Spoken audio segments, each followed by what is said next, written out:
Okay, man, are you ready to go? I'm ready to go. Now, come on, now crank this motherfucker up.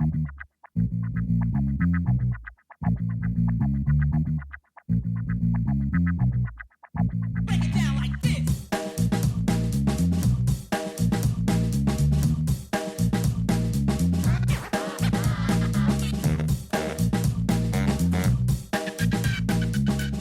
Hello, Internet. Gino, that Pinguino Grieco here again with another episode of Deep Listens.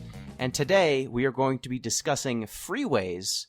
No, not the thing that you drive on with your car, but a video game where you make the thing that you drive on with your car for the PC, the personal computer. And joining me, as always, to discuss Freeways and everything cars, Pete Busby. Hello, Pete. Hey, what's going on? This was an exciting, fun, and a very economical little game. I enjoyed it a lot. Here are some freeway facts, none of which did I fact check. Initial cost estimates, for the interstate system, $25 billion over 12 years. That was the initial estimate. It ended up costing $114 billion over 35 years. Estimates for building today, who knows what today is? I'm assuming it's recent. To construct a new 2-lane undivided road, $2 to $3 million per mile in rural areas, $3 to $5 million in urban miles. On average, there's nearly 3 million tons of concrete in a mile of interstate. Just for comparison, there's 6.6 million tons of concrete in the Hoover Dam. Like I said, all interesting facts I did not bother to fact check. Those are very interesting, and I hope they're true. So do I. I'll believe it. Yep, and that other voice you just heard, as always, the mistress of games, M. Palladino. Hello, M. Hello. It's been a week of puzzle games. If you know someone who is into city planning or highway planning, I don't know what the technical term for those jobs are, give them a hug, because this game proves they're doing a very complicated task. I'm not cut out for it, but maybe they are. Yep. I mean, I learned that I'm at least good enough to make roads that the game will allow. Probably not good, though. You probably shouldn't hire me to do this. Yeah, I'm very good at causing traffic jams, I've learned. But we'll talk about it. Yes. And this week we are joined by a special guest, because you might have expected a Patrick's Parabox episode, but we lined up a guest, so we have a different game. And this week we are joined by Brooklyn's own Abby Russell. Hello. Hi. Thank you for having me. Thank you for building some highways and learning about roads. Yes, of course. You might know Abby from formerly of G4 and GiantBomb.com, currently of Brooklyn. Well, I'm in Los Angeles, but in spirit, yes. In spirit of Brooklyn. And yes. You can find Abby's stuff on Twitter at Yababby, YBBAAABBY. Also on Twitch, same thing. And then abbyfrombrooklyn.com, right? Do you have any fun vanity URLs for that? No, not at all. Got a lockdown. I refuse to spend money on a website any more than I've already have. You know, honestly, a good call. Yeah. So yeah, Abby, you picked Freeways this week. So what made you play this game? Like what made it jump out? I don't remember why I originally got into it. I don't remember how I found it. But I recently started playing it again because one of my mods on Twitch, Zewski, I believe her Twitch handle is Zewski13. She was playing it, and I was like, you know what? I got to go back to this game. I think it might have been on Apple Arcade at one point. That might have been how I found out about it. But I just think it's a really simple game. I also think for a format like this where I have to make other people play it, it's like $4. It's easy to get into. I don't have to feel guilty about making people play like a 100-hour game or anything. Yeah, for sure. Yeah, this being on Apple Arcade would make a lot of sense, because playing it with a mouse was a little bit odder, and I felt like I should be drawing with my finger. But that definitely makes sense. So before we go into Freeways fully, our normal housekeeping reminder, you can get in touch with the show at DeepListensPod on Twitter, deeplistens.libsyn.com. We have our comment sections, and deeplistenspodcast@gmail.com. You can support the show on patreon.com/deeplistens.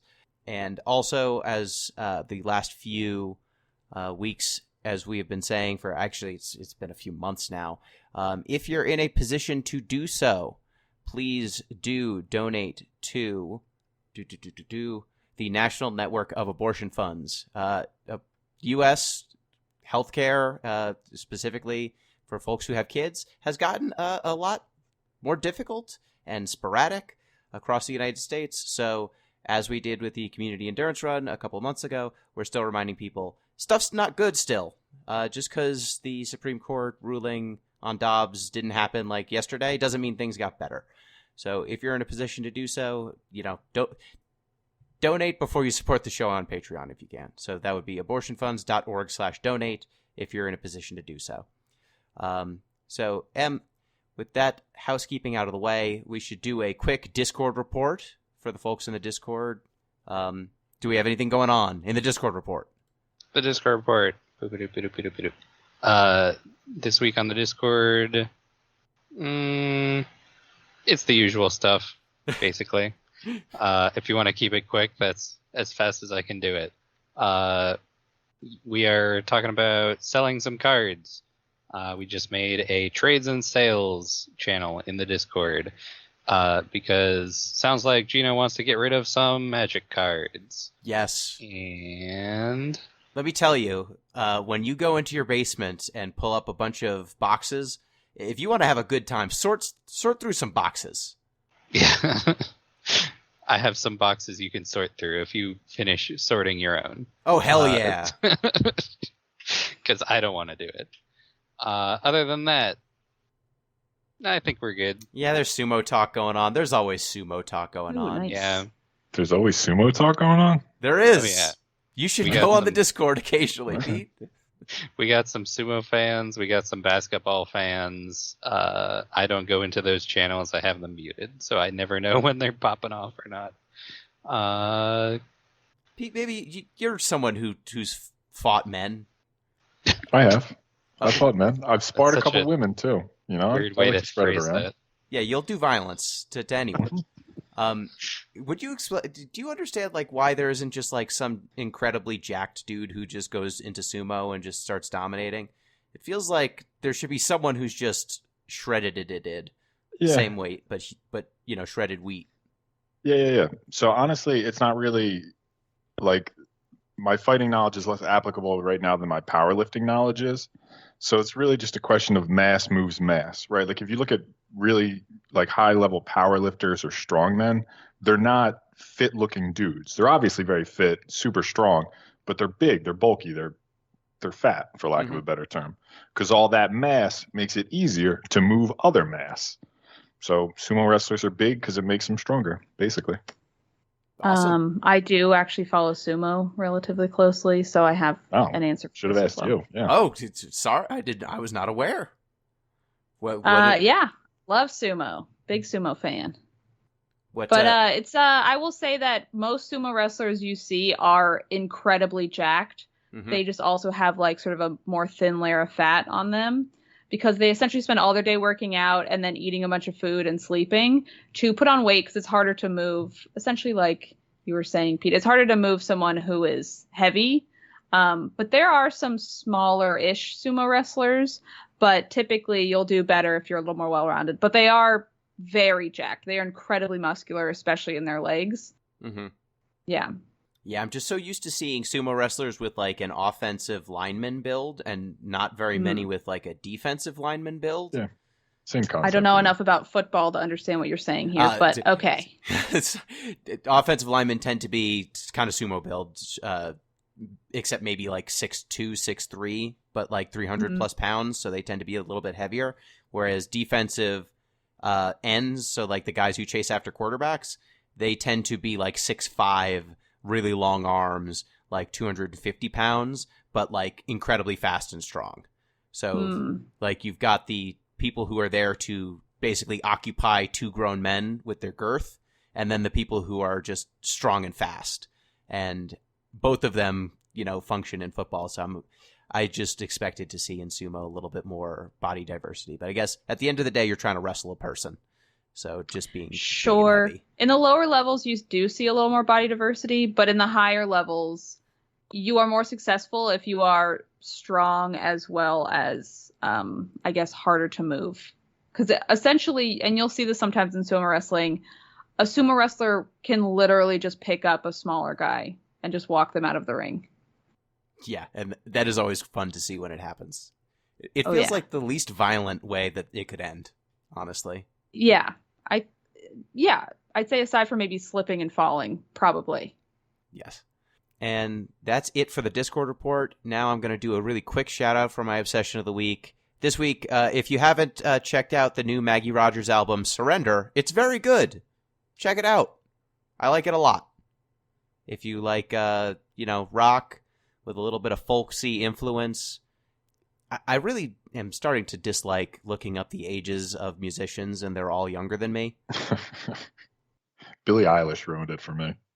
Yep. But if you want to check out an album and you haven't listened to it, check out Surrender by Maggie Rogers.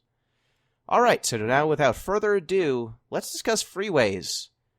Abby, you picked Freeways. Do you want to give a little summary of what this game is? Like, what are we trying to do here? Sure. It's a very simple game. You have a certain amount of, I believe, concrete, and you have certain traffic flows you're trying to build. And you want to make sure, people can get from point A to point B and so on and so forth in the most efficient way possible with the fewest traffic jams possible without running out of concrete. And that's really the long and the short of it. And you can do things like you can build sort of higher highways. There are like 3 levels, sort of on the ground roads, highways, and then one above that. So you sort of crisscross roads if you need to. But that's the gist of it. If you get an efficient enough road, they will show you a real highway, which I always enjoy. Yeah, I like that. It's like your reward for doing a good job is this cool picture of a highway, a low-res highway picture. Yeah, I think it's great. It's excellent. Yeah, and so like every level, quote unquote, is basically you get dropped into a square. It has some entrances of roads, and you have to make sure that whatever roads you build, a car can enter from any entrance and exit from any exit. So you can't do, if you've got 4 roads, you can't just connect 2 of them and 2. Yeah. You have to have some way for people to move. And every road is one way as well. So you can't, do a 2-lane highway or something. At least not easily. You can put 2 highways like next to each other, but it's a little finicky. You're basically freehanding all this stuff. So it can be a little bit tough to draw these roads. So Pete, what did you think of your highway building? Did you do a good job? No, I'm sure I did a terrible job. But one thing that this game taught me, the one thing this game taught me above all others, and it's another lesson in the arrogance and willful ignorance of America as a country, is that the solution to 99% of traffic problems is roundabouts. Yes. Roundabout. If 1 doesn't work, do 2. 2 doesn't work, do 3. Just escalating roundabouts. Yeah, that was my move for almost any situation, was make bigger, more elaborate roundabouts. And admittedly, the game will allow it, but it is not the most efficient way to build most of these roads. Em, did you experiment with something that wasn't a roundabout? Roundabouts are pretty good. Not efficient, but they work. I tried to do other things. I tried to do the Clover, overpass situation because I saw someone else do it. Yeah. But I probably could have solved problems better. I did not think very hard unless I was tasked with earning one of those pictures. Otherwise, I was like, 150? That's fine. Whatever the score is. Do we want to talk about the score system in this game? Yes, please. And I will say, there were plenty of times where I was happy for something to technically be a road and then move on to the next section. Yeah. 'Cause it should be said, if you fail completely enough, the road just jams permanently, and you get a big jammed across the screen. Yeah, It's really rude. It just gives you no credit for trying. Sometimes it will happen even if you are in the middle of designing the road. because the cars are actively like moving while you are putting things together. So occasionally you will end up just like getting jump scared by the road getting jammed, which is kind of funny. It's horrifying. Yeah. Or you'll successfully complete it and not expect that, and you get like a network complete flash across your screen. Then you jump a little bit. So how does the scoring work? The scoring system. Your score is a efficiency score. It's based on how much concrete you use, how efficient the traffic flow is, and there's one more. What's the other one? There's 3 criteria. Complexity. I don't know how it judges complexity. It's hard to tell. I don't know if there's an algorithm that like people have sussed out. So there's definitely something, because I was just reading sort of Steam posts about people who cheese it out. And one of the things you can do is just build a series of micro bridges every few feet, and that jacks the complexity without increasing the travel time. So you can cheese it a little bit. There's some sort of strange algorithm. Oh, so it wants complexity. Yeah. Yes. That's weird. I think. I would have guessed complexity was bad. Yeah, no. I mean, I see no other reason to build all these micro bridges every few feet, so I assume it wants complexity. Interesting. Abby, so how many road types did you mess around with? Because I assume almost every road that I messed with, I ended up with a roundabout. Sometimes I tried doing something a little bit weirder, or like a road I've actually driven on, but I didn't experiment too much because I'm a coward. That's fair. I feel like I experimented a bit. I was also similarly trying to go with like the clover leaf or like these real highway structures. It was like, okay, which is going to be the best? Which will be the most efficient? What can we make work? How can we engineer it? But I found that when I sort of just like intuitively drew roads that really made no sense in real life, they wound up being the most efficient. And there weren't that many roundabouts. I often found roundabouts to get really jammy unless it was like just the right kind of road. Yeah, I found with roundabouts, if you get the angles right, like if it's a really smooth circle, the cars tend to figure it out, and the wider the circle can be, the better it will perform. But if you screw up on your freehanding even a little bit, the roundabout becomes terrible. It makes sense, but this game does not have an undo button, so it's very easy to accidentally put a little kink in the circle, and then as soon as you do that, the game's going to not like what you've done. Yeah, it's infuriating. I don't understand why they don't have the undo. They should have an undo button or an eraser. I'll make it work with both. Did you at any point, so like you can right click to swap from like ground level road to high rise road to even higher road? Did you find that the game got confused between when you're trying to go high rise or low rise? Oh, yeah. Mm-hmm. Yeah, often it was very frustrating. And then you just sort of are like, either they're going on a weird journey here or I just have to restart it. Yeah, I just assumed I was doing it wrong, but it's a game issue. I had it get confused like multiple times. Like the thing is, the game, you want to be making a mix of roads on the ground, roads midway up, and roads all the way on the top. The advantage of that is you can draw a road on top of a road, but there's no good way to necessarily pick the roads underneath the road. So you got to be damn well sure your ground level road doesn't need any touch-ups by the time you start working on your second level. Because I've had a real hard time ever like getting access to the road that's underneath. Again, it'll be predisposed to use whatever the top level road is. So there were a couple times I had to throw out the whole highway because I, made a overpass a little bit too soon, and then I couldn't get at or fix any of my lower roads, and just went to crap. The game could definitely use an undo button or a delete, something like that for sure. But I do find the like low res kind of very few options very charming. I think this game has a lot of charm to it despite being so simple, or I guess maybe because it's so simple. Yeah, for sure. Yeah, it's really easy to pick up and play. Like, how long, Em, do you think it took you to figure out like all the buttons and what was going on here? Probably by like the second screen. I mean, the first screen's kind of a no-brainer. It's just connect one track to the other. And then the second screen, you get a little bit more options. but then you're like, I think the hardest thing to figure out is that there is a concrete meter. There's like a little cement truck in the bottom corner, and then as you are using it, that kind of like lowers, but the actual tone of the truck kind of matches, so it's hard to tell how much you're at. I never actually ran out of concrete until way later in the game when I was trying to design really elaborate things. So that was like the hardest thing. And then, there's one button you can press to make it go to a second level.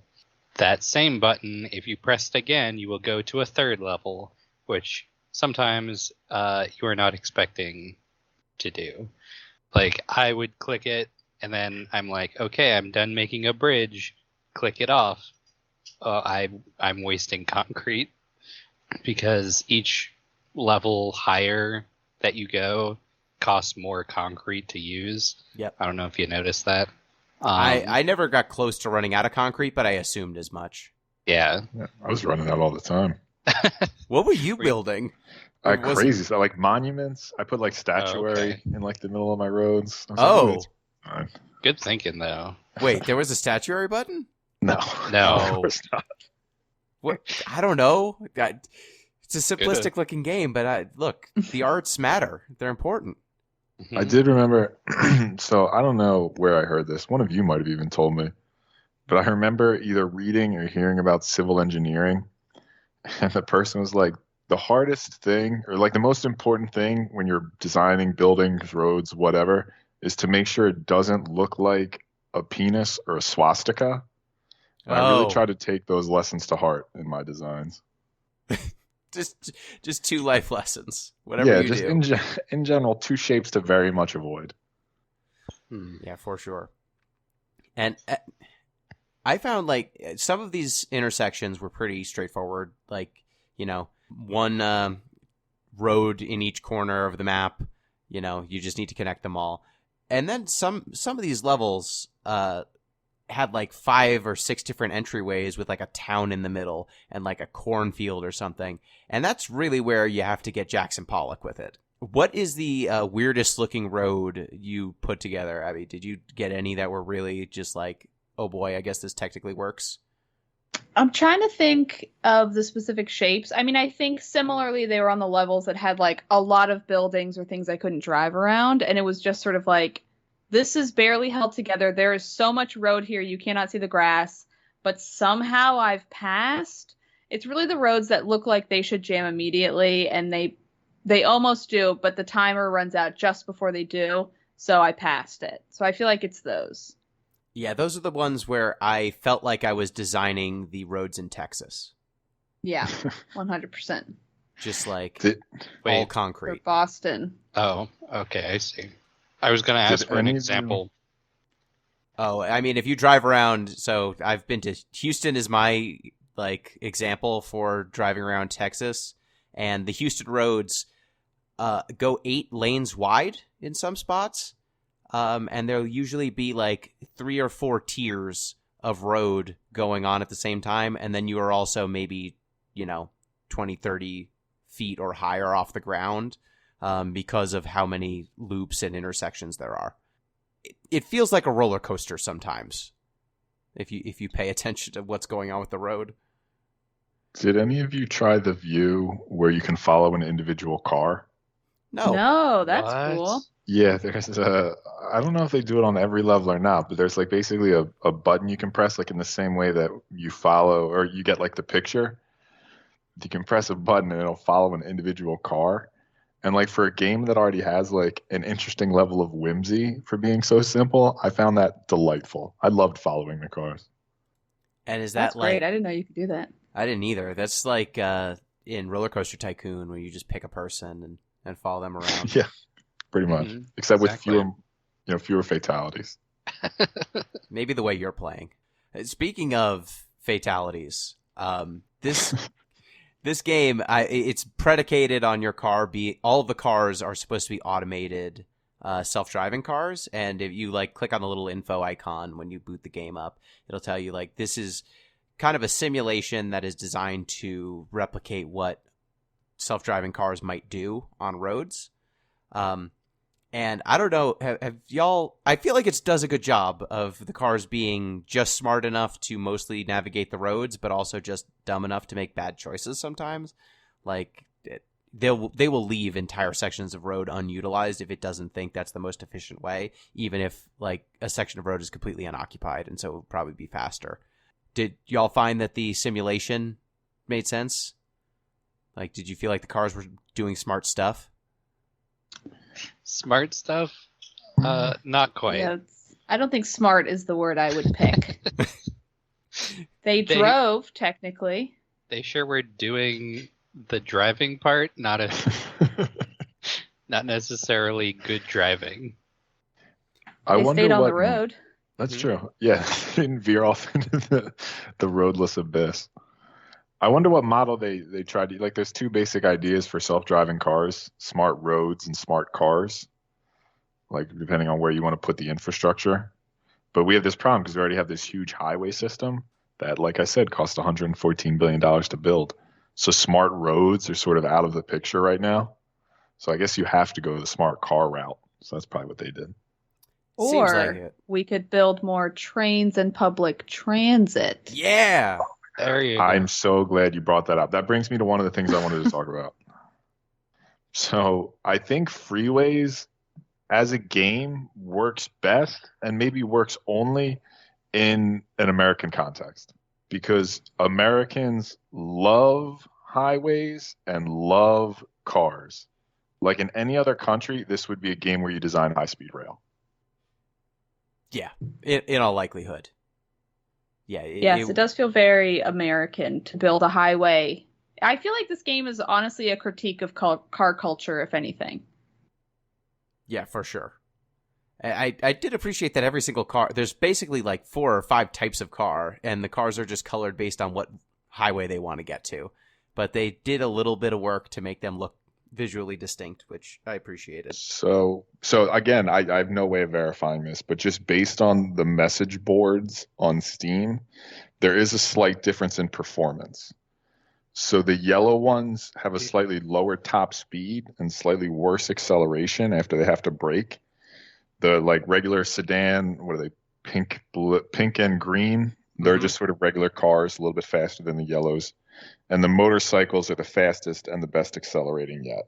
Again, take the Steam boards, however much credence you give them. So true to life, the motorcycles, it'd be much easier to build roads if it was all motorcycles. Yes, but I also I love the idea, right? It's like, okay, we have this big traffic jam. What should we do? Should we encourage carpooling?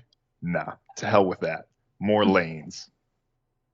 More lanes, more intricate verticality to the road. The only thing that's missing really is cars that are just driving incredibly erratically for no reason. Like, the cars do not get into accidents, which is both good and also, I think, one of the big vulnerabilities of a road or a poorly designed road is that it has no room for failure, for human error. So, your 1-lane highway, if someone gets in an accident, that's a complete car pile up. There's probably multiple accidents and no one's getting anywhere until that accident is cleared.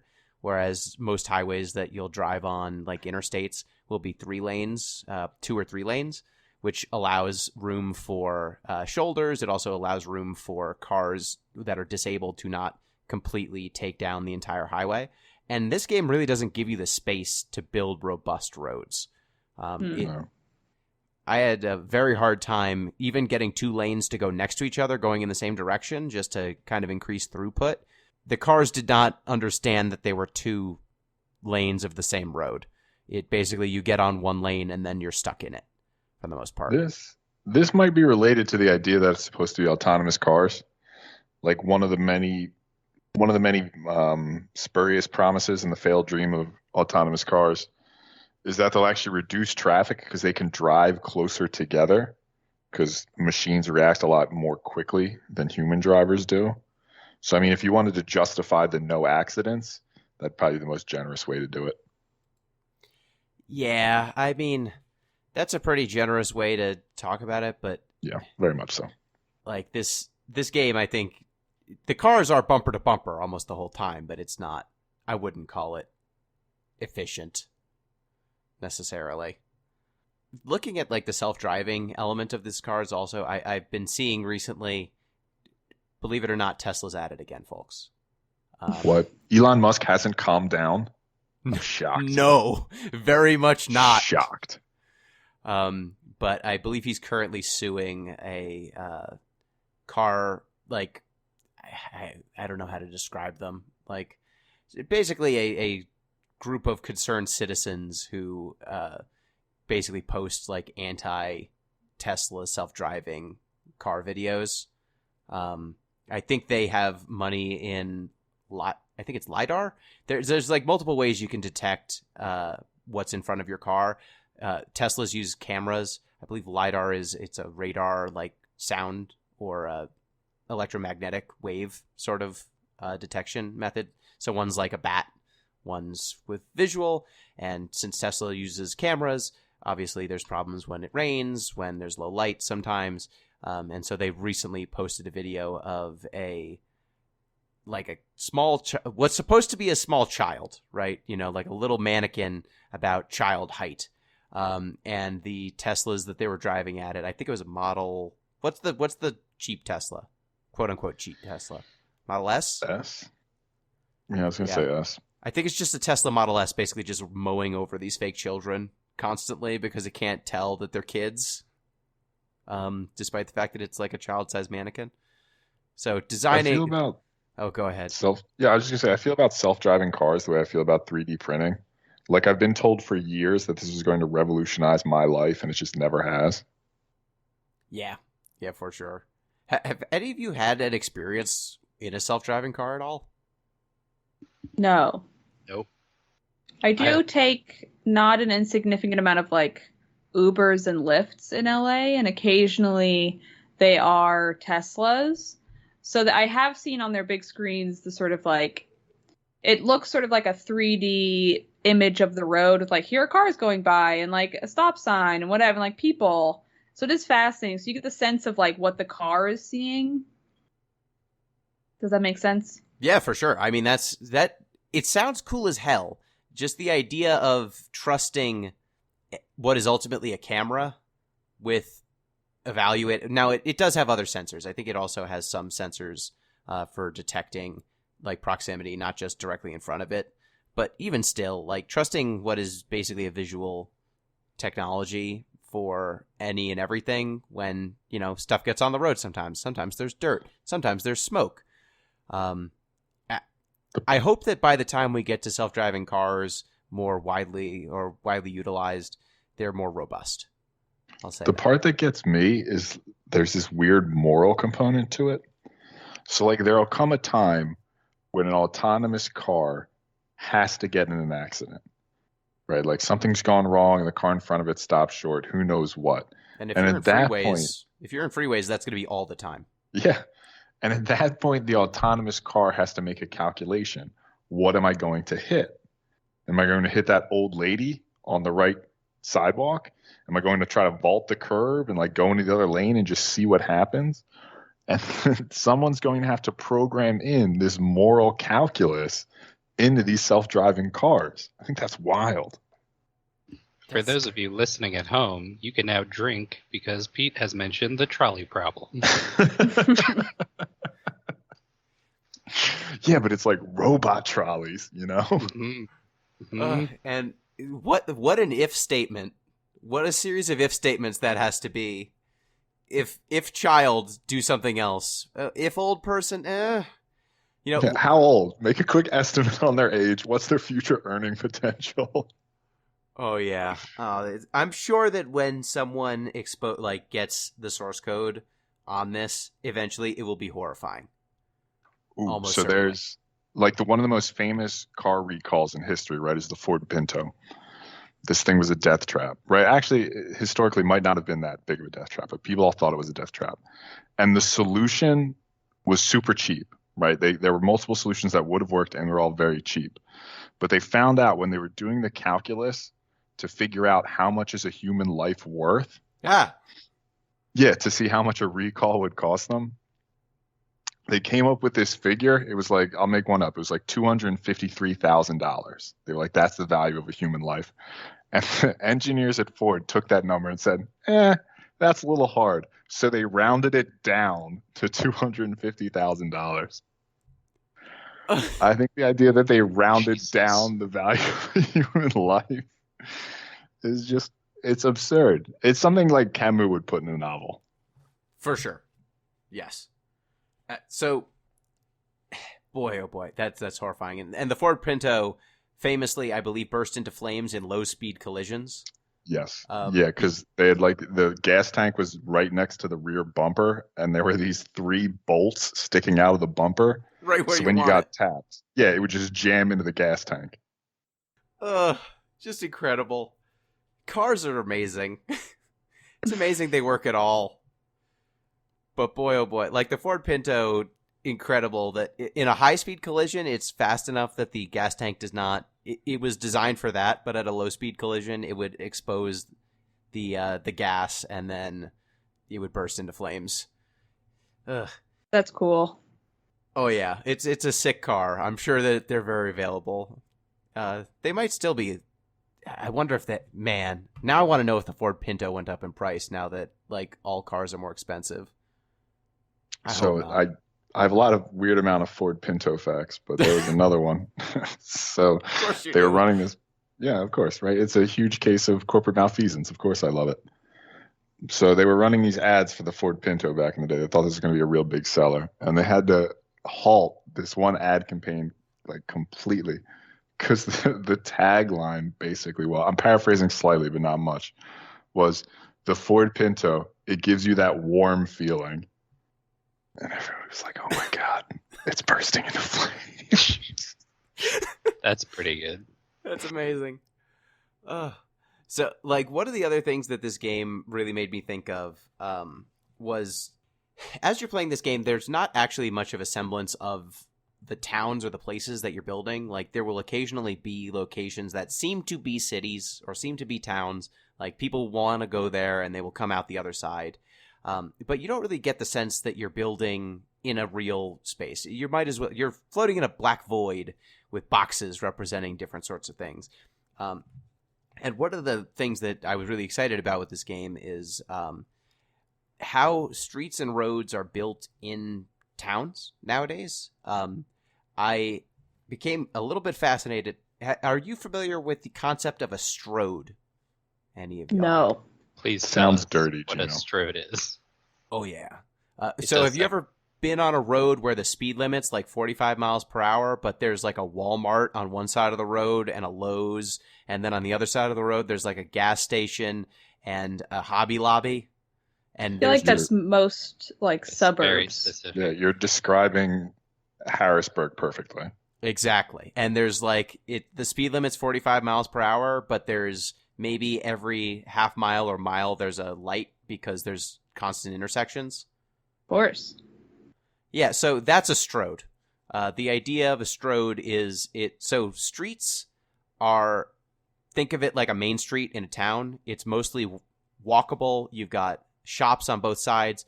Your cars that drive down a main street, usually the top speed on the road is like 25 to 30 miles per hour because it's supposed to actually be a functional place. There isn't much parking on the sides because you're mostly driving through on your way to someplace else, or you're dropping someone off or picking someone up. They're really good for main streets, right? Like it's where you'll see a lot of stores, a lot of densely packed retail. It's where people tend to actually be. Roads are, think like your highways. They're meant to go fast. They're meant to move cars very quickly, connecting towns together.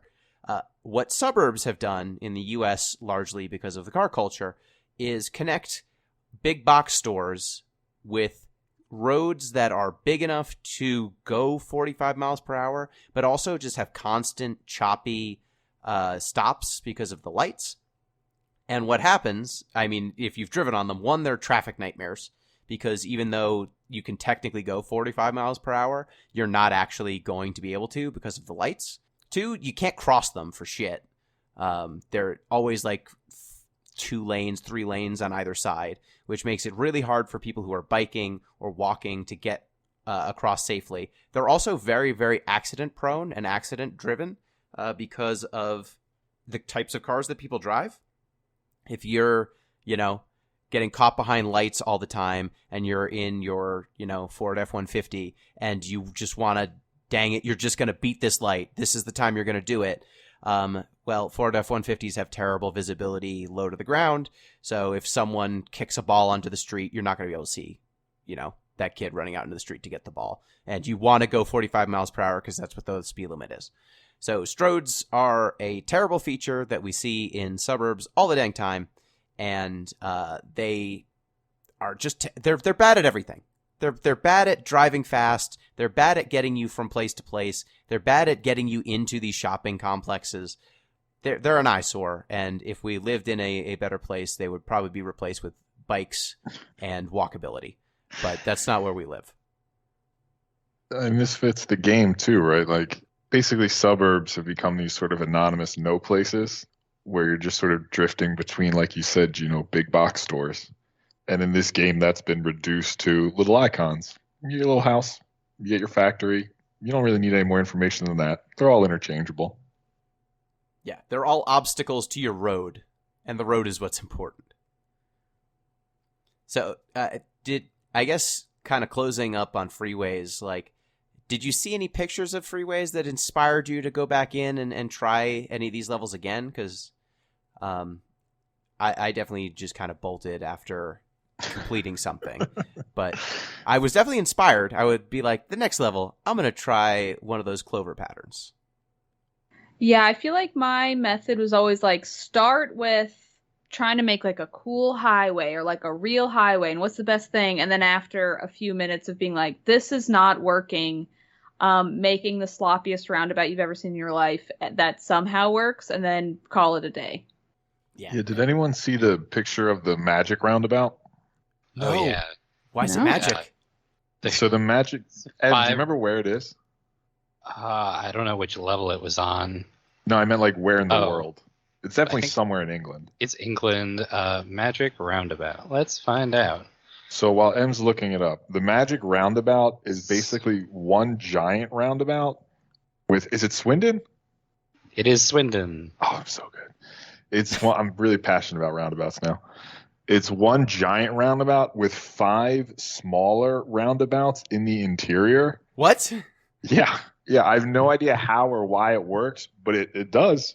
And it's cool. So one of the levels one of the ways you could do this is with one of those Swindon Magic Roundabouts. Yep. I'm looking at it. It looks crazy. It It sounds horrifying. looks terrifying. Yeah, one of the levels gives you a picture of this. And then I was like, I think this is too complicated. Oh, yeah, I didn't build it. No way. No. Yeah. It looks Yeah. There is. I'm currently on a website called dangerousroads.org, and they're talking about the roundabout. So I'm not sure how good this is to actually drive on, considering the name of this website. There is I think this was actually in the game. Like, there was a first-hand account of someone who has driven through this roundabout. Yeah, it was. And he was like, I was visiting a friend and we were driving along, and then suddenly I see this thing, and he's just like taking it at full speed, just still talking about, the city. Seemed like he was fine. This is stressing me out just to look at it. I don't hated know. looking at it. Now I looked at a picture of it. Yep. I guess general question here. What is the worst road you've ever driven on? What is the worst highway situation? And not like, there's potholes. Like, I feel my example from Houston, that felt like one of the worst roads I've ever had to drive on. And I think, Abby, you mentioned Boston. Have you had fun Boston driving experiences? So I don't drive, but the roads in Boston are essentially designed for horses. So I hear that they are notoriously awful to drive. It's a lot of one-ways, a lot of really small streets, just very confusing. I guess my answer for this, though, I did ride a motorcycle in Vietnam, and the traffic in Vietnam is just sort of, it feels a little bit like a no man's land, which I found kind of freeing at the end of the day, because it was sort of like, well, if I stop in the middle of the road, like people will go around you. You're kind of okay. But it is a little intense when you first do it. Like crossing the street is very scary, I will say. Yeah, for sure. Actually, I should probably amend Mexico City. I did not drive in Mexico City, but when I was in Mexico City, my goodness, it's like New York City, but somehow even more jammed up, and no one respects any of the lanes or where anything needs to be parked. It's just bumper to bumper at all times in the center of town. Pete, did you have any fun road experiences? Yeah. I feel bad blaming them because I don't really think it's their fault, but I went on a vacation in the Catskills. Oh. And we went up, like, we were going on this hike. So we're like, all right, cool, driving the hike. And when you, like, look at MapQuest, I guess nobody uses MapQuest anymore. When you look at Apple Maps, Google Maps, it doesn't really show you elevation. So, like, I'm looking at it, I'm like, this seems doable. But we get to this road, and it's just, like, it felt like it was going straight up. I was like, I don't even know if my car can make this. Very narrow, very windy. It was borderline terrifying. But again, it's the Catskills, so like I don't really want to blame them in the same way it'd be fun to blame Houston. Yeah, for sure. Did you have any harrowing freeway experiences? I'm thinking about 3. The first one, I took a trip to like the Hoover Dam, that area, a long time ago, probably like a decade ago now. And a lot of the roads in that area go through like desert mountain passes. Mm-hmm. And those are real scary. Similarly, when I went to upstate California, like way upstate, all the way almost in Oregon, that is just mountain driving. So you will be driving, and on one side is a rock face, and then on the other side is a sheer cliff. Terrifying. And those are super windy because it is just based on the hill that it's on. While I was leaving, they were like working on the roads because a storm had blown in, and some of the roads were just like gone. So, yeah. They're like, there's too much wind. There's no more road now. It fell off the mountain. We got to make another one. And then, similarly to driving in Boston, I took a trip to Philadelphia a couple of weeks ago. Yeah. I hate driving in Philly. Yeah, I do too now. I've never driven there before, but I wouldn't want to do it again because it's all horse roads, and the ones that are not horse roads are like, it's strange. It's weird. Can you explain it better? Well, yeah, they're very narrow. They don't go in the directions you think they will. Yep. And everyone's super mean. Yes. The worst part too is that it's basically like a shitty roundabout. It's like it's not called Main Street, but the main road goes straight into City Hall and then just sort of like loops around it. If literally you get to, like, straight. Yeah. Like you are heading directly towards it. If you do not stop, you will crash into it. If you need to do anything around there, you might as well just give up. Yep. And I was all in that area. Did not like it. Pete and Em, your comments about the sheer cliffs, and Abby, your comment on the if my car is disabled, people will just go around, reminded me I actually have a worse driving experience than all of the ones I just said, because I actually was driving. If you ever go to Positano, Italy, just don't. Don't drive. Don't do it. Don't. Because it is on the Amalfi Coast. It is southern Italy. Beautiful, beautiful town. But fun fact about a lot of the towns on coastal Italy, they were made for boats and horses, not cars. Fun fact about cars, they don't float. They don't float. Yes. Important fact about cars, they don't float. Also important fact, Google Maps and Waze thinks that all roads are for cars. Whereas the reality of that situation is anything but. I had to drive, so the bed and breakfast I was staying at was up a it was a switchback that we had to go, and the switchback was technically a 2-lane road. The car I was driving was as wide as the lane.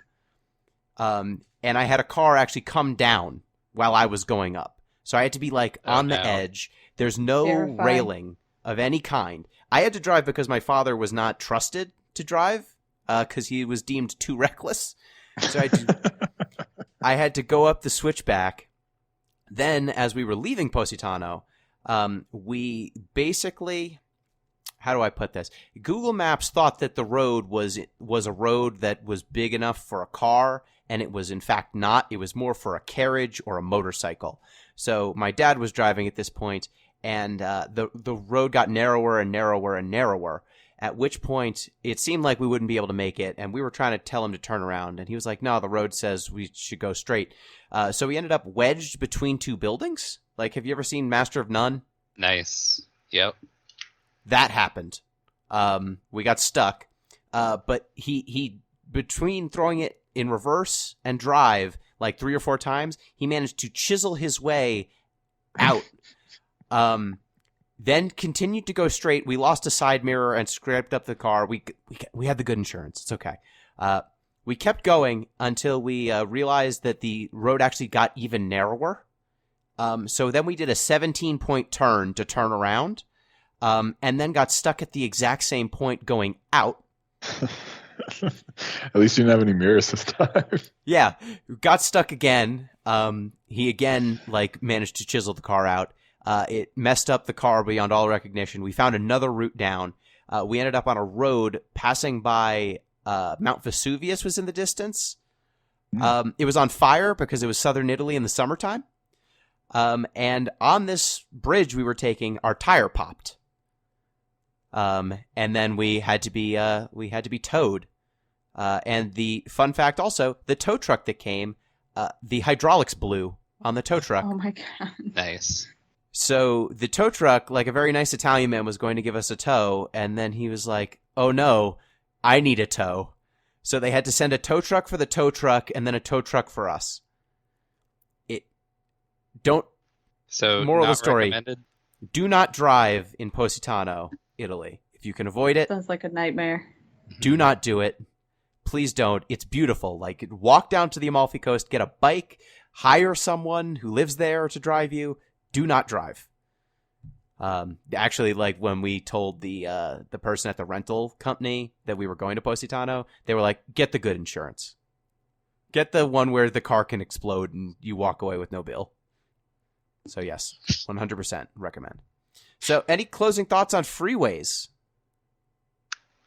I would like the mod where the cars hit each other and explode for this game. I think that's what we should work on next.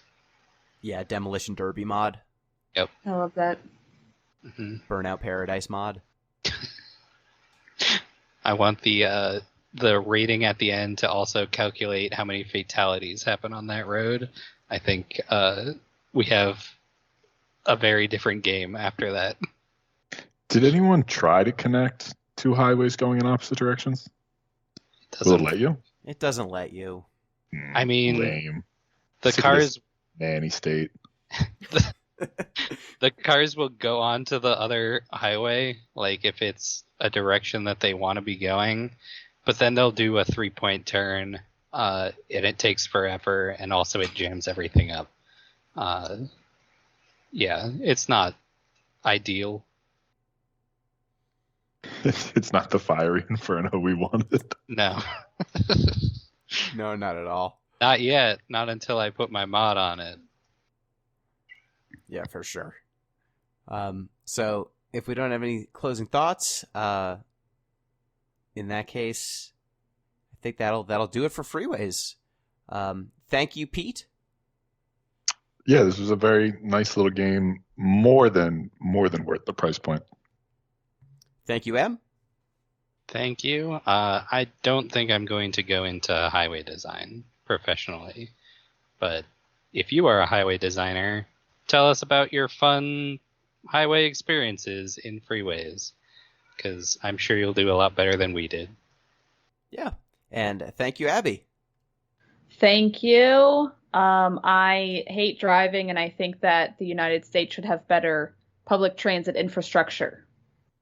For sure. Hopefully that infrastructure bill, they were supposed to expand Amtrak, And boy, oh boy, I hope that actually happens. Ugh, Amtrak. I mean, it's what we have. It's better than nothing. Fine. Yeah, from like living in Japan for a little while, the Shinkansen, my goodness. Or the buses, just the buses. They were so regular. Well, thank you, listeners. Reminder, you can get in touch with the show at Deep Listens Pod on Twitter. You can deeplistens.libsyn.com. We have our comment sections, and deeplistenspodcast@gmail.com. You can support the show on patreon.com/deeplistens. If you're in a position to do so, please donate to the National Network of Abortion Funds at abortionfunds.org/donate. And you can also follow all of Abby's work at abbyfrombrooklyn.com or Yababby anywhere you look. Or just Google Abby Russell. There's a bunch of stuff. Is there anything you would recommend people check out if they're looking for more Abby stuff? That's the main stuff. I stream to Twitch for the most part Monday through Friday, so I'll see you there. What game you covering now? Any regular streams? We're about to finish up Bloodborne. So we've been playing through all those Soulsborne games, so we're finishing Bloodborne. Hell yeah, very nice. Yeah. Well, thank you, listeners. Till next time, peace.